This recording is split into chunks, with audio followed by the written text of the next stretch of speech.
In this video, I'm gonna show you how we can go to the download mode and how we can exit the download mode on the Samsung Galaxy Z Flip 8. Now, in order to go to the download mode, you will need to use a USB cable and you will have to connect your phone to a computer. This can also be a laptop, for example, etc., but essentially not a charger. Now, before we actually start going to the download mode, we also need to turn our phone off. So you can go to the quick settings panel, you can tap on this power button over here, and we can turn the phone off. Wait for the phone to completely shut down, and once it is off, we can proceed. Now, what we're gonna do now is we need to connect our phone to the computer, and once you plug the USB cable in, right after that, straight away, you want to press and hold both volume buttons, and you want to hold them until you activate the download mode. So I'm gonna plug it in and then press and hold both volume buttons, and there we go.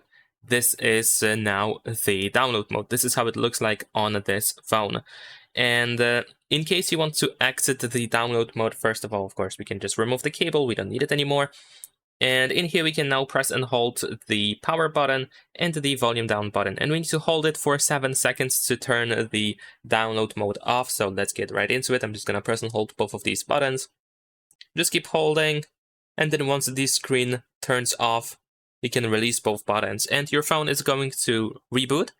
And it should go back to the normal mode. So it's going to exit the download mode. Leave a like and subscribe.